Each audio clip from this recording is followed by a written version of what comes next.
P1, first time for Capaldi Racing 34. That's big. That's big for us. Haven't had one in 3 years, so pretty excited about it. Capaldi guys took it back to the brand new shop between Homestead and here, and I told you we were excited about running on a real road course as opposed to an engine dyno down in Homestead. It's been a bit of a rough weekend. On Thursday we had a little incident. As you can see, the bumper here is black. We made it through that, no big deal, and the car's good and quick, so looking forward to it.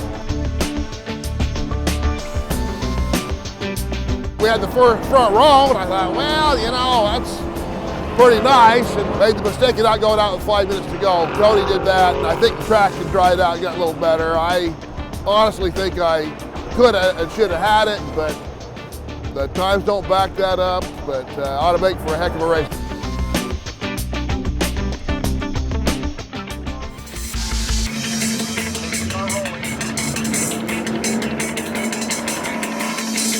Coming to the line now. Bufamonte on the inside definitely takes the point by about a half car length. They go side by side down to turn number 1.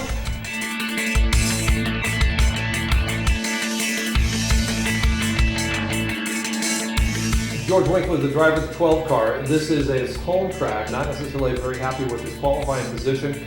His wife Kelly really rooting him on here. It would be great to see him trump what he was able to do at Homestead. And here we now come as Bufamonte leads, and it's the 88 car. Then Van Klug, Crossland, Winkler back in the 5th spot. And what happened to Crossland? Crossland dropped down to the 4th spot, so obviously a little bit of finagling going on down there through the pack. Bufamonte goes by, and now starting to be a battle between Jason Von Klug and Ben Crossland as they cross the start-finish line. Crossland all over the back bumper of Von Klug in the number 19 car. And then Pratt Cole, a little gap between him and Bufamonte has grown to 1.674 seconds, and I believe that gap is widening rather than shrinking. Winkler in the 5th place, and then Dan Owita.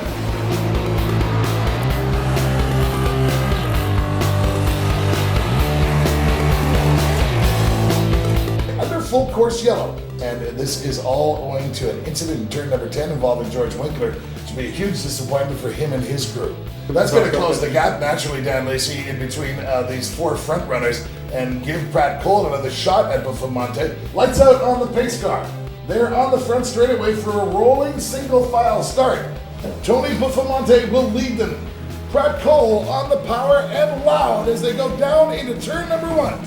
Single file all the way through our viewing section. No side-by-side racing. You don't win it in the first corner after a restart.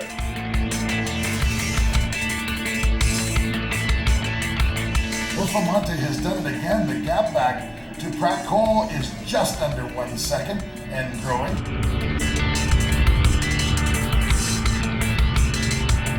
But now Tony Bufamonte, and that gap down to 0.684 seconds to Jason Von Klug, and Pratt Cole is coming as well. Yeah, I think a little bit of a hiccup here for Bufamonte. 1.5 seconds slower than Van Klug and those behind him. Jason Von Klug goes by the last time and takes the lead. Bufamonte goes all the way to 4th, so a speculation that Bufamonte lost about a second and a half may have manifested itself in something more serious. His last lap time, 2 minutes 17 seconds. That's a hurting unit.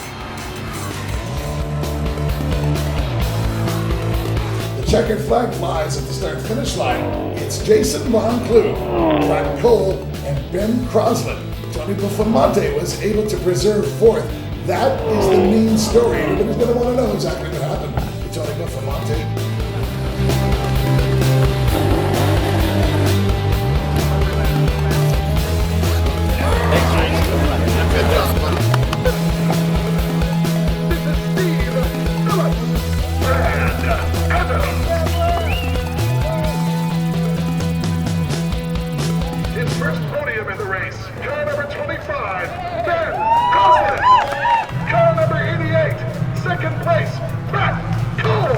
Position of honor. Ladies and gentlemen, this is Jason Von Klug.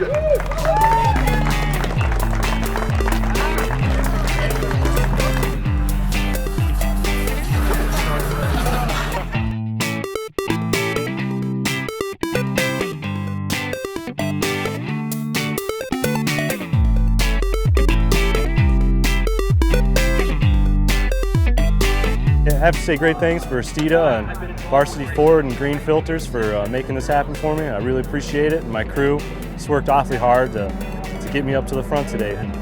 And I have to say Pratt Cole and Tony Buffamonte really made me work hard for it today, and so hats off to them. But yeah, RP Motorsports put together a great car to last the whole race, and the race went really well. It was really fun.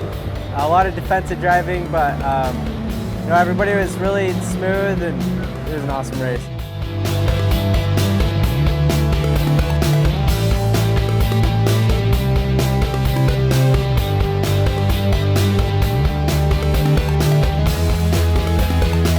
Unfortunately, we didn't have the finish that we wanted to with the Capaldi Racing 34. Had a pretty comfortable lead, I think about 4 or 5 laps to go, and we lost the clutch. So didn't have any clutch. I rode around in 4th gear for a lap or so, tried to keep pumping it up. Got a little bit of the hydraulics back and was able to just limp around for 4th place. I feel terrible for the guys. I think we were pretty close to getting our first win there for Capaldi Racing, and unfortunately the day ended a little short for us.